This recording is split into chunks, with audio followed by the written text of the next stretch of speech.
நேயர்கள் அனைவருக்கும் வணக்கம். இன்றைக்கி நம்ம ஒரு டிஃப்ரெண்ட்டான ஸ்நாக்ஸ் ரெசிபி பார்க்க போகிறோம். Spring roll stick.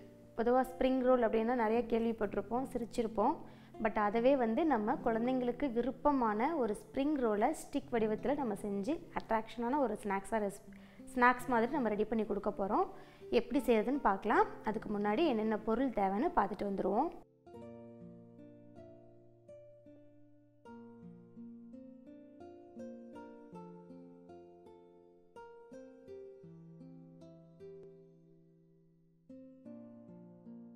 உருளைக்கிழங்கு 3, மைதா மாவு 1 கப், எண்ணெய் பொரிக்கிற அளவுக்கு, வெள்ளை எள் 2 டீஸ்பூன், மிளகுத்தூள் 1 டீஸ்பூன், கரம் மசாலா 1/2 டீஸ்பூன், சீரகத்தூள் 1/2 டீஸ்பூன், உப்பு தேவையான அளவு, மிளகாய்த்தூள் 1/2 டீஸ்பூன், வெண்ணெய் 1 டீஸ்பூன், காஞ்ச வெந்தயக்கீரை 1 டீஸ்பூன்.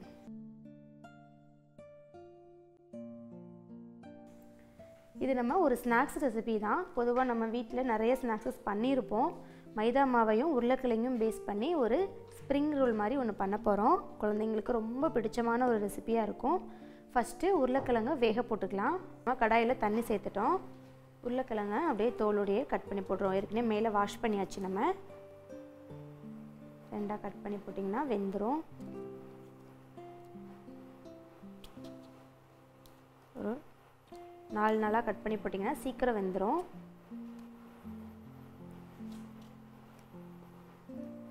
இந்த உருளைக்கிழங்கு வேகட்டும். நம்ம ஸ்ப்ரிங் ரோல் ஸ்டிக்கு தேவையான மாவை ரெடி பண்ணிட்டு வந்துடுவோம்.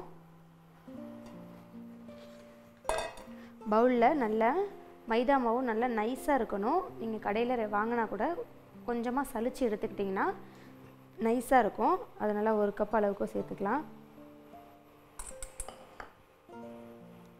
இது கூடயே சாஃப்ட்னஸ்க்காக மைதா மாவில் போடும்போது கொஞ்சம் நமக்கு லப்பர் மாதிரி இருக்கும். அதில் வெண்ணெய் சேர்த்து நம்ம பண்ணும்போது கிரிப்ஸியாக வரும். அதுக்காக வெண்ணெயை ஒரு டீஸ்பூன் அளவுக்கு அப்படியே சேர்த்துக்கலாம். உப்பு மாவுக்கு தேவையான அளவு போட்டுக்கலாம். இது கூடவே வெள்ளை எள்ளில் நிறைய சத்து இருக்குது. எள்ளு நம்ம நிறையா சாப்பிடும்போது வெயிட் அதாவது குட் ஃபேட் நல்லா நிறையா உடம்புல கிடைக்கும். கொலஸ்ட்ரால் அதிகமாக இருக்குது அப்படிங்கிறவங்க எல்லாம் அவாய்ட் பண்ணிக்கலாம். கொஞ்சம் வெயிட் வேணும் அப்படிங்கிறவங்க, இப்போ ஜிம்முக்கெலாம் போகிறவங்களுக்கு குட் ஃபேட் நிறையா தேவைப்படும். அதனால் நீங்கள் வெள்ளை எள்ளு நல்லா சட்னி பண்ணியோ இல்லை வேறு ரெசிப்பியில் எந்த நம்ம தக்காளி சட்னி பண்ணால் கூட கொஞ்சமாக 1 டீஸ்பூன் எள்ளு சேர்த்து நீங்கள் ரெகுலராக சாப்பிட்டுக்கலாம். பாருங்கள், நம்ம அந்த வெண்ணெய் நல்லா மாவோட பெசரி விட்டிங்கன்னா புட்டு மாவு பதத்துக்கு வரணும். பட்டரு, வெள்ளை எள்ளு, உப்பு, மைதா அவ்வளோதான் போட்டிருக்கோம். எப்போதுமே மாவு பிசையும் போது என்ன மாவு நீங்கள் பிசைஞ்சாலும் சரி, இப்போ கோதுமை மாவு பூரிக்கு பிசைகிறீங்க, இல்லை சப்பாத்தி போடுறீங்க, பரோட்டா ரெடி பண்ணுறீங்க அப்படின்னாலும், எப்போ மாவு பிசைகிறதா இருந்தாலும் உப்பு ஆயில் எது சேர்க்குறதா இருந்தாலும் சேர்த்து ட்ரையாக ஒரு தடவை நல்லா மேஷ் பண்ணி பிசைஞ்சுக்கணும். அப்போ தான் அந்த சால்ட்டும் மாவு கூட கரெக்டாக சேரும். பட்டரு எண்ணெய் எது போட்டாலும் நல்லா நீங்கள் ட்ரையாக ஒரு வாட்டி நல்லா மிக்ஸ் பண்ணிக்கிட்டிங்கன்னா அடுத்து நீங்கள் தண்ணி ஊற்றி பிசறும்போது நல்லா ஒரு சேர உங்களுக்கு வந்துடும். இப்போ பாருங்கள், நம்ம வெண்ணெய் நல்லா மாவோட மெல்ட் ஆகிடுச்சு. பாருங்கள், நம்ம கையிலே தான் நல்லா மேஷ் பண்ணோம். அந்த கட்டி இல்லாமல் நல்லா மாவோட பைண்டிங் ஆகிடுச்சு. இப்போ நம்ம கொஞ்சமாக தண்ணி சேர்த்துக்கலாம். மைதா மாவு பொதுவாக தண்ணி நிறையா இழுக்காது. அதனால் கொஞ்சமாக சேர்த்துக்கணும். தேவைன்னா கூட அப்புறம் சேர்த்துக்கலாம். ஸ்டார்டிங்லேயே நிறையா ஊற்றிட்டிங்கன்னா கஷ்டமாக போயிடும்.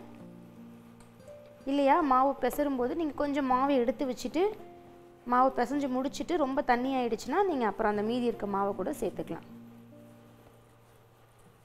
நம்ம ஊற்றிருக்க தண்ணி கரெக்டாக இருக்குது.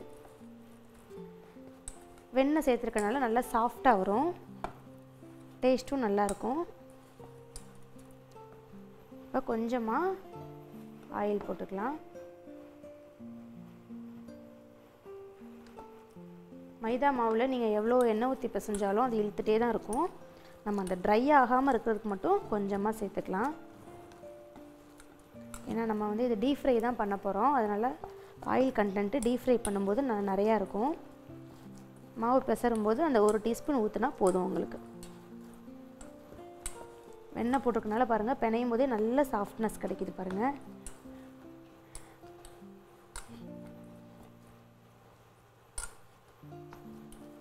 வெள்ளை எள்ளு போட்டு செய்யும்போது உங்களுக்கு நல்ல க்ரன்ச்சினஸ் கிடைக்கும். டீப் ஃப்ரை பண்ணும்போது டேஸ்ட்டும் நல்லாயிருக்கும்.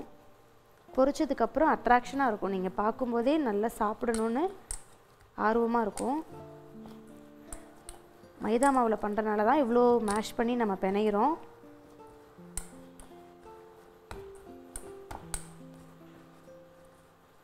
அவ்வளோதான். இது ஒரு 10 மினிட்ஸ் அளவுக்கு நல்லா ஊறட்டும். எப்போதுமே மைதா மாவில் எது பண்ணாலுமே நீங்கள் ஒரு 1/2 hour அளவுக்கு ஊற வச்சு பண்ணிங்கன்னா நல்லா சாஃப்டாக கிடைக்கும். நம்ம இப்போதைக்கு ஒரு 10 நிமிஷம் மட்டும் ஊற வச்சுக்கலாம். இந்த உருளைக்கிழங்கும் நல்லா பாயில் ஆகட்டும். அடுத்த ப்ராசஸ் எப்படின்னு பார்ப்போம்.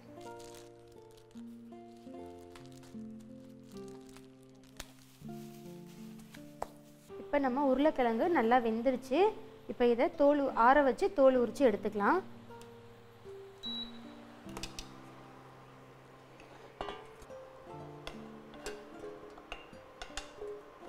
உப்பு போடாமல் தான் நம்ம வேக வச்சுருக்கோம். பொதுவாக கிழங்கு ஐட்டங்கள் உப்பு போடாமல் வேக வச்சிங்கன்னா சீக்கிரம் வெந்துடும். உப்பு போட்டால் லேட்டாக தான் வேகும்.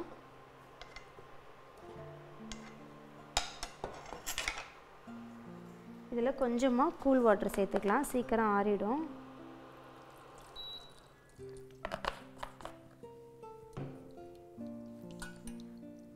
கூல் வாட்டர் சேர்த்துட்டு உரிச்சிங்கன்னா சீக்கிரம் வந்துடும்.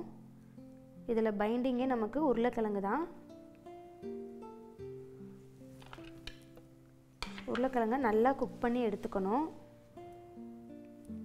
ஒரு ஈவினிங் ஸ்நாக்ஸ் ரெசிபி மாதிரி நீங்கள் ஈஸியாக வீட்டில் செஞ்சிடலாம் டக்குன்னு. ஒரு 2 உருளைக்கிழங்கு இருந்தால் போதும். நிறைய நம்ம ஸ்கூல் விட்டு வர பிள்ளைங்களுக்கு நிறைய பேக்கெட் ஐட்டம் ஸ்நாக்ஸ் வாங்கி தரதை விட்டுட்டு இந்த மாதிரி ஈஸியாக செய்யக்கூடிய டிஷ்ஷஸ் ரெடி பண்ணி கொடுத்துட்டிங்கன்னா நல்ல ஸ்நாக்ஸாக அவங்களும் சாப்பிடுவாங்க.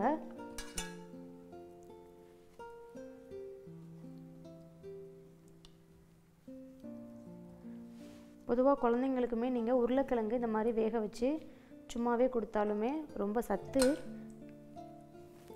பாருங்கள் நல்லா வெந்துருச்சு.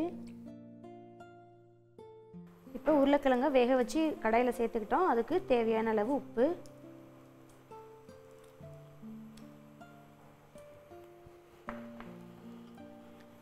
உப்போடு சேர்த்து நல்லா மேஷ் பண்ணி எடுத்துக்கலாம்.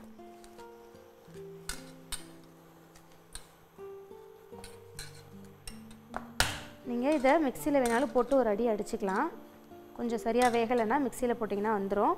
கையை வச்சு அழுத்தம் கொடுத்து பிசைஞ்சிங்களாவே பிசைஞ்சு வந்துடும். ஈஸியாக வந்துடும் உங்களுக்கு. பொதுவாகவே 1 வயசு குழந்தைங்களுக்கெலாம் உருளைக்கிழங்கு இந்த மாதிரி வேக வச்சு லைட்டாக உப்பு மட்டும் சேர்த்து அப்படியே கொடுப்பாங்க சாப்பிட்றதுக்கு. கார்போஹைட்ரேட் நிறையா இருக்குது. குழந்தைங்க நல்லா கொழு கொழுன்னு வளருவாங்கன்ட்டு சின்ன வயசுலேருந்தே உருளைக்கிழங்கு நிறையா சேர்த்துப்பாங்க. அவ்வளோதான், நல்லா மசிச்சாச்சு. இப்போ இது கூட நம்ம எடுத்து வச்சுருக்க மசாலா ஐட்டம்லாம் போட்டுடலாம். சீரகத்தூள் ஒரு 1/2 டீஸ்பூன், காரத்துக்கு மிளகுத்தூள்,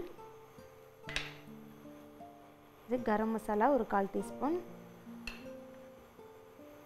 மிளகாத்தூள் சும்மா ஒரு 1/4 டீஸ்பூன் போதும். ஏன்னா மிளகுத்தூள் வேறு நம்ம சேர்த்துருக்கோம், அதனால் கொஞ்சமாக மிளகாத்தூள். இது வந்து சாட் மசாலா, இது ஒரு 1/4 டீஸ்பூன் அளவுக்கு சேர்த்துக்கலாம். இது கூட நம்ம காஞ்ச வெந்தயக்கீரை கொஞ்சமாக சேர்த்துக்குவோம். இது எல்லாத்தையும் போட்டு நல்லா பிசைஞ்சுக்கலாம்.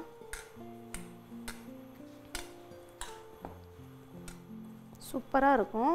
பேருக்கு தகுந்த மாதிரி நல்லா கிரிப்ஸியாக அட்ராக்ஷனாக இருக்கும். நீங்கள் இதை பண்ணி கொடுக்கும்போது ஒரு டிஃப்ரெண்ட்டான ரெசிபியாக இருக்கும். இந்த ஸ்ப்ரிங் ரோல் ஸ்டிக்கு சூப்பராக இருக்கும். நிறைய நம்ம காசு செலவு பண்ணி வீட்டில் வெளியில் வாங்கி ஸ்நாக்ஸுகளை கொடுக்குறத விட நம்ம வீட்லேயே இந்த மாதிரி டிஃப்ரெண்ட்டாக செஞ்சு கொடுக்குறது ரொம்ப நல்லது. இப்போ கடாய் நல்லா ஹீட் ஆகிடுச்சு. நம்ம டீப் ஃப்ரை பண்ண போகிறோம், அதனால் எண்ணெய் தாராளமாக விட்டுக்கலாம்.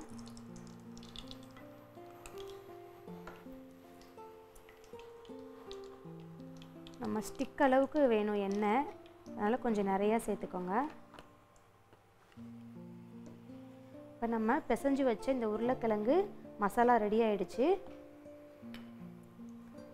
நெக்ஸ்ட்டு ப்ராசஸ்ஸு, நம்ம ஏற்கனவே நல்லா பட்டர் போட்டு ரெடி பண்ணி வச்சுருக்க மைதா மாவு பாருங்கள், ரொம்ப சாஃப்டாக இருக்குது. நம்ம டச் பண்ணும்போதே நல்லா மெல்ட் ஆகுது பாருங்கள், சாஃப்டாக இருக்குது.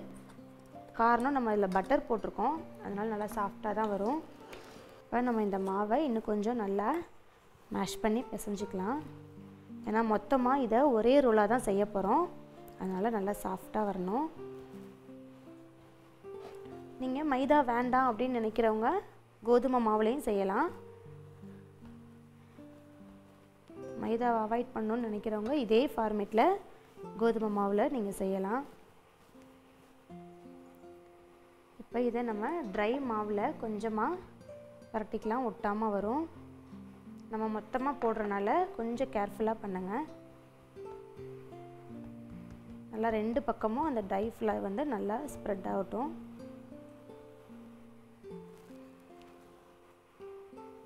நல்லா தாராளமாக நிறைய மாவு சேர்த்துக்கோங்க.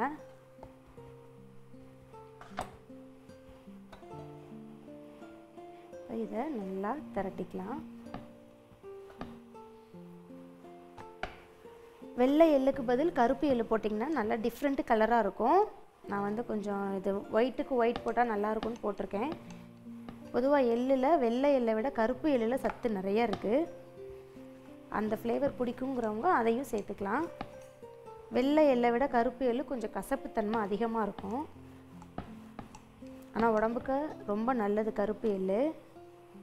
நல்லா எல்லா பக்கமும் ஒரே ஈவனாக ஒரே சப்பாத்தி மாவு மாதிரி கரெக்டாக ஃபுல்லாக த்ரெட் பண்ணி எடுத்துக்கோங்க. நீங்கள் மாவு சேர்த்துருக்கனால ஒட்டாது.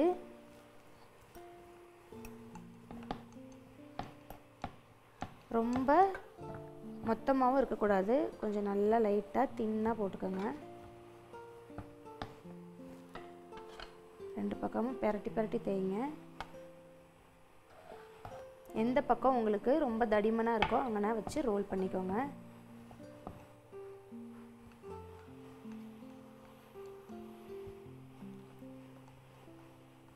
நம்ம திரட்ட திரட்ட மைதா மாவு எப்பயுமே நல்லா ஃபுல்லாக இழுக்க இழுக்க வந்துட்டே தான் இருக்கும். கொஞ்சம் கேர்ஃபுல்லாக பண்ணிங்கன்னா ஃபுல்லாக ரோல் ஆகிடும். அதே மாதிரி இது செய்கிறதுக்கு எண்ணெயுமே ஃபுல்லாக நல்லா காஞ்சிருக்கணும். டெம்பரேச்சர் ஹையில் வச்சு ஃபுல்லாக நல்லா காய வச்சுருங்க. இப்போ நம்ம கல் ஃபுல்லாக அந்த கட்டை ஃபுல்லாக தேய்ச்சிட்டோம் பாருங்கள் ரவுண்டாக. இந்த எள்ளு போட்டு பண்ணியிருக்கனால நல்லா டிஃப்ரெண்ட்டாக எவ்வளோ அழகாக இருக்குது பாருங்கள். இப்போ இது கூடவே நம்ம பெசரி வச்சுருக்க இந்த உருளைக்கிழங்கு மசாலாவை இப்படி ஃபுல்லாக சேர்த்துடலாம்.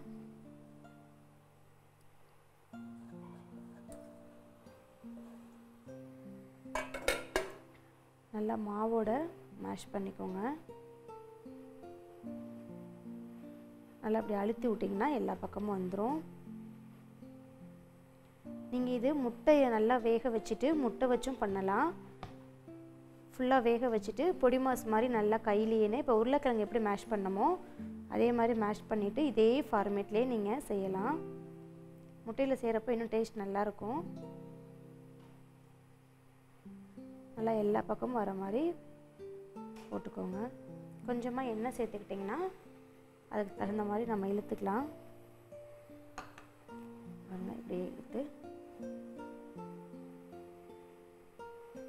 நல்லா காரசாரமாக இருக்கும். நம்ம இதை மடித்து தான் செய்ய போகிறோம். ஸோ இந்த அளவுக்கு இருந்தால் போதும். நடுவில் மட்டும் அந்த கோட்டிங் இல்லாமல் இருக்கக்கூடாது.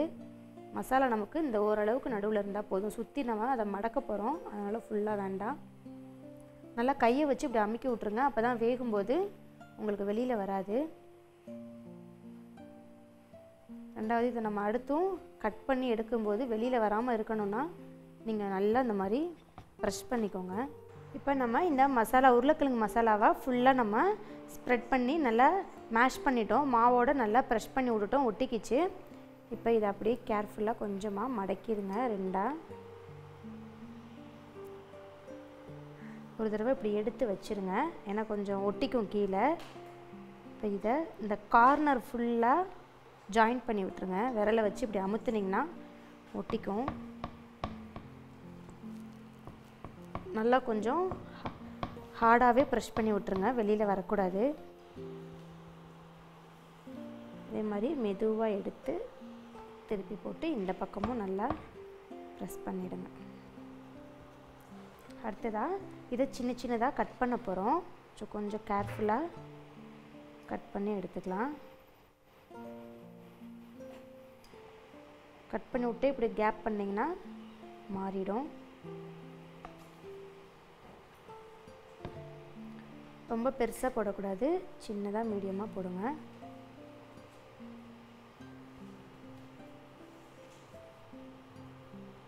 நல்லா இப்படி கட் பண்ணி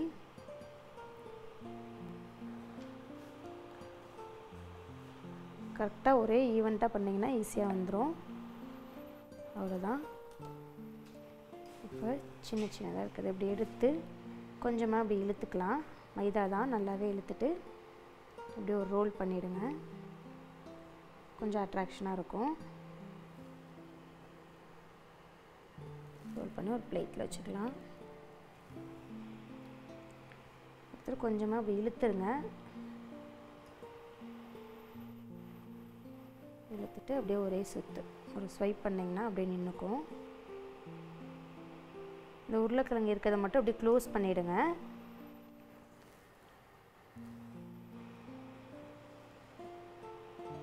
இந்த பாருங்கள், இது எப்படி இருந்துச்சுன்னா இப்போ ஜாயின் பண்ணி விட்டிங்கன்னா ஒட்டிக்கும். நல்லா ஓரத்தை அப்படி ஜாயின் பண்ணி விட்டுட்டு கொஞ்சமாக அப்படி ரோல் பண்ணிடுங்க.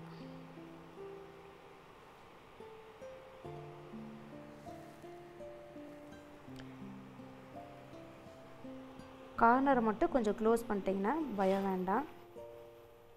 இப்படி எடுக்கும்போதே கார்னர் ஃபுல்லாக க்ளோஸ் பண்ணிவிட்டு கொஞ்சமாக அப்படி இழுத்துட்டு அப்புறம் அப்படியே ரோல் பண்ணிவிடுங்க. ஒரு 2 ரோல் பண்ணிங்கன்னா போதும்.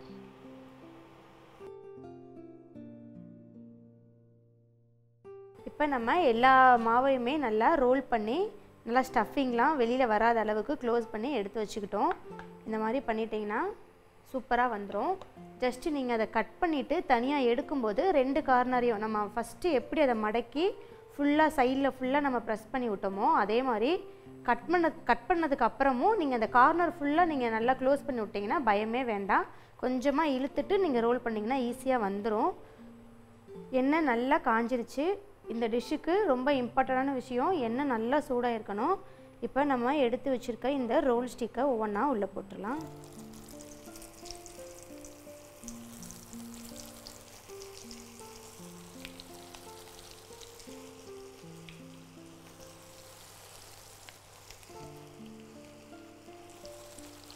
நல்லா ஸ்மெல்லு சூப்பராக இருக்குது. கொஞ்சம் நல்லா வேகட்டும், அதுக்கப்புறம் நம்ம திருப்பி போடுவோம்.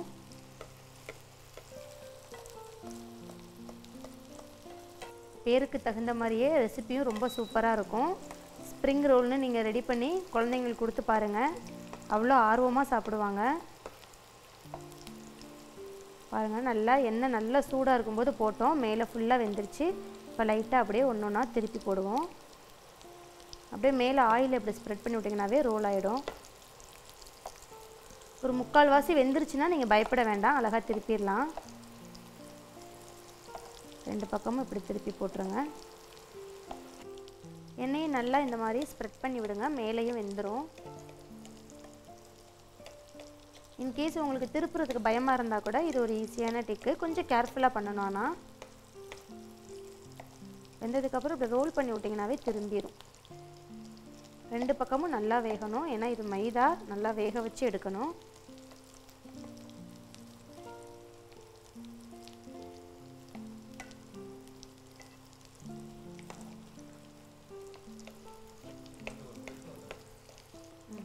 இப்போ இது நல்லாவே நீங்கள் பொரிச்சு எடுத்துடணும். ஏன்னா 2 பக்கமும் மாற்றி மாற்றி பொரிச்சு எடுத்தால் தான் சாப்பிட்றதுக்கும் நல்லாயிருக்கும். மைதா வேறு இது, அதனால் நல்லா சூடான எண்ணெயில் அதிக நேரமாக பொரிச்சு எடுத்துக்கோங்க.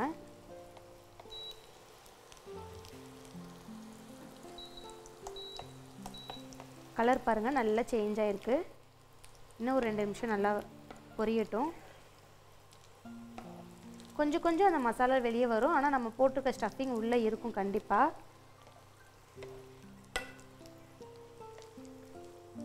கடையில் நம்ம பப்ஸ் எல்லாம் வாங்கி சாப்பிட்றோம் இல்லையா, அந்த ஃபார்மேட்டில் தான். பட் இது நான் உருளைக்கிழங்கில் பண்ணியிருக்கேன். நீங்கள் எக்கில் பண்ணலாம், காளானில் பண்ணலாம், சிக்கனில் பண்ணலாம். சேம் ப்ராசஸ் தான். இதே மாதிரி தான் நம்ம பாயில் பண்ணி செஞ்சிட்டிங்கன்னா, இப்போ நீங்கள் மீட்லாம் போடுறீங்க, சிக்கன்லாம் போடுறீங்கன்னா பாயில் பண்ணிவிடுங்க முன்னாடியேன்னு. பாயில் பண்ணிவிட்டு இதே மசாலாவை ஆட் பண்ணி கிரைண்ட் பண்ணிவிடுங்க. மிக்சியில் போட்டு அரைச்சிக்கிட்டிங்கன்னா உங்களுக்கு நல்லா இந்த ஸ்ப்ரெட் பண்ணுறதுக்கு ஈஸியாக வரும். கலர் பார்த்திங்களா நல்லா சேஞ்ச் ஆயிடுச்சு. ஃபஸ்ட்டு ஒன் போட்டோம்ல, அது நல்லா கலர் ஃபுல்லாக எல்லா பக்கமும் பாருங்கள் நல்லா ப்ரௌனிஷாக இருக்குது. இதை அப்படியே எடுத்துருவோம்.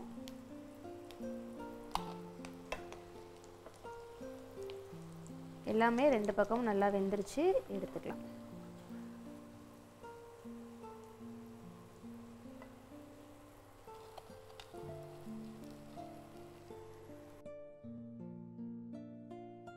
ஸோ நம்ம சூப்பராக ரெடி பண்ண ஸ்டிக் ஸ்ப்ரிங் ரோல் ரெடி ஆகிடுச்சு.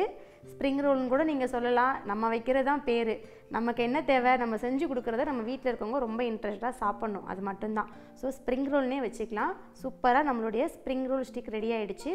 நீங்களும் இதே மாதிரி வித்தியாசமான ரெசிபியை செஞ்சு பாருங்கள். நன்றி, வணக்கம்.